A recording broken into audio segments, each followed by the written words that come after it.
Hi, my name is Elizabeth Curtis. I am with WOSU Classroom, and welcome to Google on the iPad.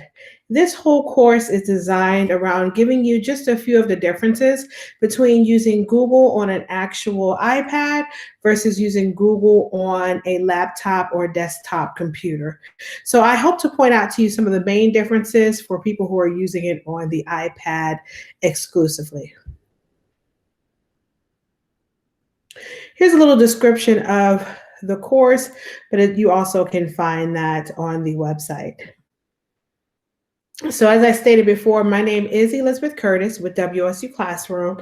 If you'd like to reach me, my email address is elizabeth.curtis@wosu.org, or you can follow me on Twitter at SingLiz. All right, and so let's hop right into this course.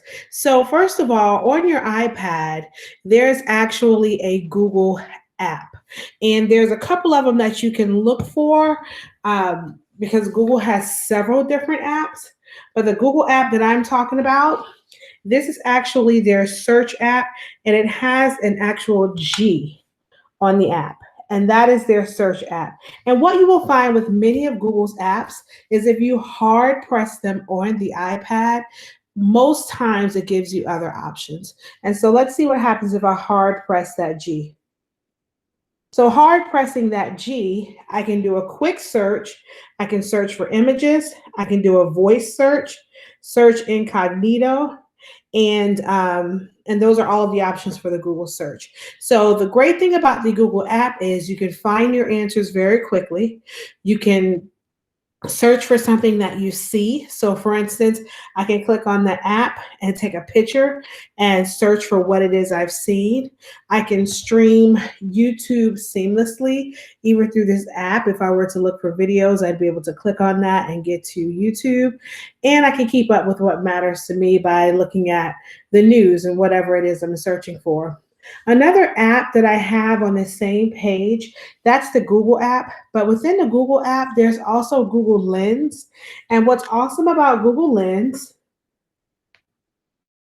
is the ability to take a picture of any object at all. Literally, I can take a picture of a shoe or a water bottle. I actually did a training a couple of months ago now where we took some pictures of an African drum using Google Lens, and Google Lens then gave me more information about that African drum and where it originated from. And it was amazing. We've taken pictures of people's shoes, and then Google Lens will tell me where I can go and purchase those shoes near me. And so Google Lens is an excellent feature in addition to what's available with just the Google app. Within the Google app as well, they have the home screen. You're able to build different collections for some of your favorite items that you've researched. There's also a recent tab, so I can see anything that I looked for recently that I clicked on. And then there's also a more tab where you can get into your settings and also change your account.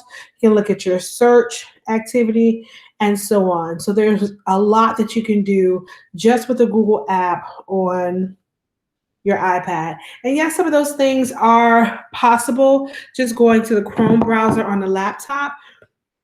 But again, if you're using your iPad, the Google app is the way to go. Moving right along, Google app also has its own keyboard. So now your iPad, it automatically comes with the keyboard for iPads, or even if you have a keyboard located on your case, that's fine as well. But I'm specifically talking about Google's keyboard.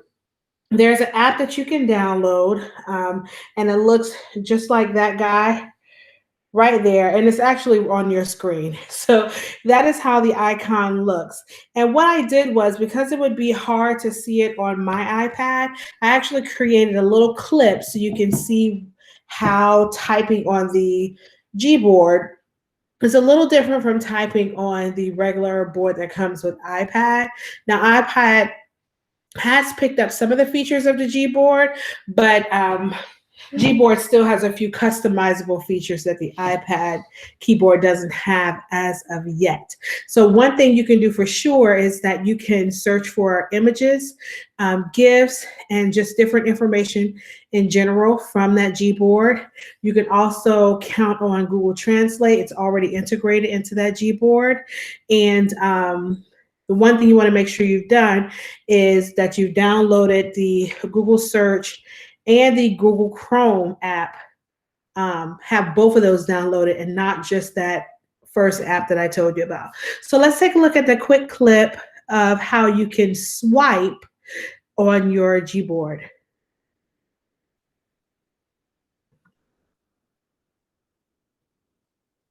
And so you can see I'm switching to the Gboard. And I started the G and I am just swiping over those letters to spell Google. And then I typed in keyboard. And so I did all of that with just swipes. And that is a great feature of the Gboard. Yes, you can type in the letters one at a time like you would the regular keyboard that comes with the iPad, but this all originated with the Gboard. So it's a lot of fun. And that Google Chrome app that I just told you about a second ago, I have it right here above my G. So the actual Chrome app looks just like the app if you were on the laptop. So it is the Google Chrome app. You want to make sure you have that as well as the regular Google search app. And then your Gboard will come up and you can swipe fast as well as get your GIFs and images without even leaving the keyboard.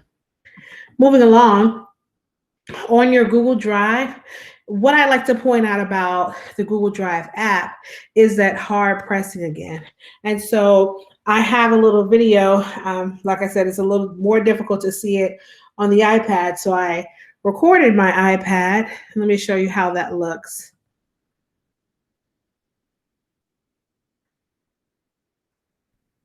So here's me hard pressing, and there are all my options that I can view without even going into the Google Drive app. So that is a great feature of using your Google Drive on your app. And I believe with their latest update, they even added a few more items. Yes, they did. Okay, so not only can I see different files on my Google Drive without going there, but I can also see, and I know it's hard for you to see, so I'll read it off to you, but I can upload photos. I can do a search for items that are on my drive, and I can also see my most recent items that I was just visiting on my drive. And that's it. So they've added those other two features that weren't there previously. So be sure to, if you download any Google apps on your iPad at all, be sure to hard press those icons because there are some options you can get into without even going into the app itself. And so now let's talk about Google Classroom real quick. Just a couple of key differences, and hopefully you already know a little bit about Google Classroom, but some of the key differences between the laptop, desktop versus the iPad is that when you are in an assignment, you must click on the student's name to see their work or their attachment. However, once you are within their assignment, you can use your Apple Pencil or even your finger to be able to write feedback directly on top of their work.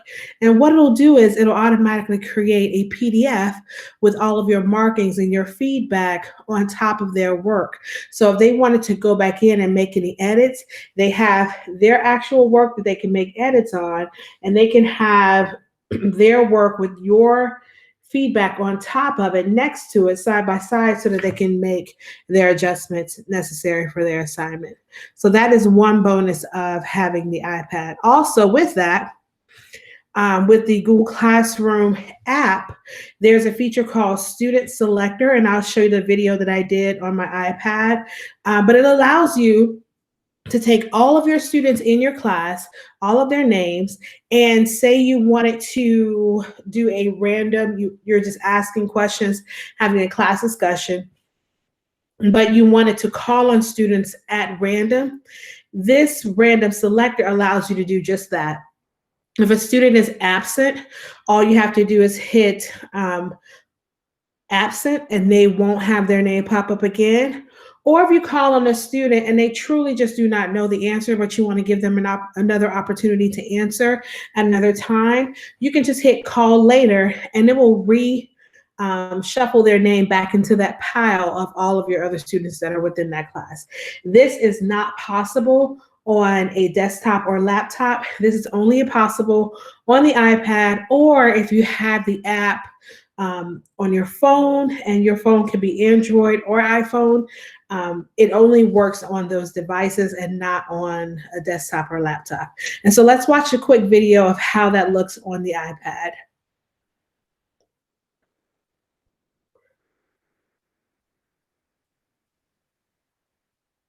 So I'm on the student selector here, and I'm just hitting the button next, and it is randomly shuffling these names that I have here.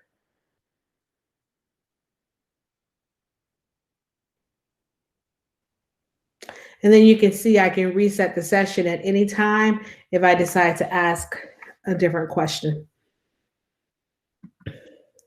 All right, if you need a code for this class, it is GOIP. Again, that is G, the letter O, I, P as in Paul. Moving right along. In Google Docs on your iPad, it is so easy to do choice boards on your Google iPad. You will have access to this entire presentation once I am done with this course. And so if you click on this example, you'll see an example where you literally can print this out for your students and have them take their iPad and use the camera app. And the camera app looks just like a camera, and they can scan that QR code that's there, and it will take them right to this choice board. And it's just an easy assignment. This was set up for a first or second grade classroom where they can do some partner reading, but this can easily be scaled up for other students. And so that's the first thing I wanted to say. Doing Google Docs on an iPad is so easy, and especially if you're doing choice boards. Simple, simple, simple. What's also great is the Explore tool is also available on the iPad. And if you are familiar with the Explore tool, you can use it on the iPad or desktop or laptop. It is just a great feature where it allows you to do all types of searching, inserting pictures, adding footnotes without leaving that Google Doc at all. The only thing is you can't insert the footnotes if you are not on the laptop. So you can't do it on the iPad, but everything else you can do right on Google Docs on the iPad. Moving on with Google Slides. Google Slides on the iPad is an easy app to use if you'd like to have your kids more engaged in interactive activities. I have an example here that, again, you will have access to.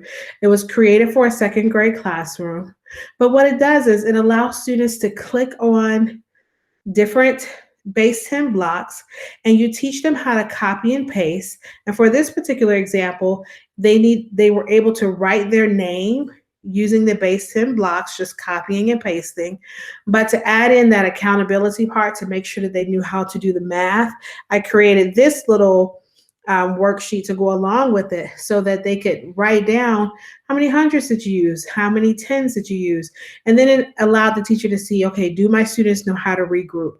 And so it's a win-win situation because we have the students who are excited to create their name using base 10 blocks, and then we have the instructor that's excited because they get to actually see if their students truly do understand base 10 blocks and the place value. So this was a fun activity to do to see whether or not students understood those skills, but using Google Slides. And it was even easier to use on the iPad because students could just use their fingers and manipulate things and move them around easier than some students could do using a mouse on a laptop. The only thing is there are features if you're using a desktop or laptop where you can insert a video or audio. If you're on a laptop in Google Slides, you cannot do that if you're on an iPad. If you're on an iPad, you cannot insert any of those audio or video. That is a difference. Now with Google Forms does not currently have an app. However, you can use Google Forms on a Chrome browser on your iPad. And best of all, you can still use add-ons. And I checked right before I did this course, and we'll get my iPad up in a second so you can see it. Add-ons are so great. There's so many built in for educators that you can use. Here we go. And I believe I have one already opened up for you under Google Chrome. There it is. So if you type in form.new, it'll start you off on a brand new form. And then you can see right at the top, I have a little puzzle piece there. And those are how you get to your add-ons. I highly suggest you go in and look for some educator add-ons that could be helping you with your organization and with your class just in general. If you don't have that puzzle piece icon, if you go to those 3 vertical dots on the right-hand side and scroll all the way down, you will see the option for add-ons there as well. So check that out. You still have all of your features. You can still see all of your responses. And so not much of a difference between the Google Forms desktop, laptop version versus the iPad version, which is really good. So the only main difference is there is no app. So a few pain points that you must know if you're coming from a laptop desktop to an iPad. Number one, if your students are unsubmitting assignments that they've already submitted to you, when they go back to try to edit the document, they won't be able to. But there is a workaround. And I have it here. Log out of the doc, and then if they log back into it, they will be able to get back into it and edit that same doc and resubmit it. So it's just a matter of logging out, logging back in, and then they can resubmit an assignment. Like I said, from the beginning, if they unsubmit it, they can't do anything with that document at all. They must log out, log back in, and then they can edit it. That is a pain point, but it doesn't stop the process of students editing and resubmitting assignments. Number two, when you assign a forms quiz in Google Classroom, on the iPad, it doesn't allow you to have grade importing as it would if you were on a computer or a Chromebook. So I do suggest if you are assigning or making any quizzes through Classroom on Google Forms, I do recommend that you do all of your importing on an actual Chromebook or a computer. And then in Slides, you do not have any access to add any transitions or animations to any of your slides, which is why I kind of recommended that you use your iPad for those interactive templates. But nevertheless, you can build everything that you need onto that Google slide using your iPad, and then just go to a desktop or Chromebook or laptop and add in any transitions that you feel like you may need for your presentation. And so there is a video from made directly from Google. And like I said, you'll have access to this presentation. It's only 2 minutes and 18 seconds, but it has tons of ideas for using Google Keep for math. Google Keep is an awesome program if you don't know about it. It's basically like having Post-its, but electronically, so electronic Post-its. And it is very simple and efficient, and it's kind of like having a Google Doc, but with less features. You can still collaborate and do lots of activities on it, but it's excellent for note taking.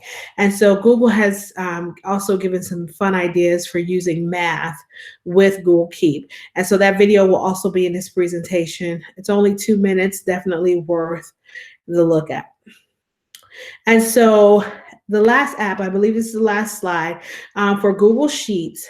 Please know that the Explore tool does still work in Google Sheets on the iPad as it does on a laptop or Chromebook or desktop. There is a math example called House Hunters that's more so for grades 4 and up, probably up to grade 7 or 8. And if you click on that, the template is already done. It's ready to use, and it's just another example of how you can create these interactive activities for using Google on your iPad.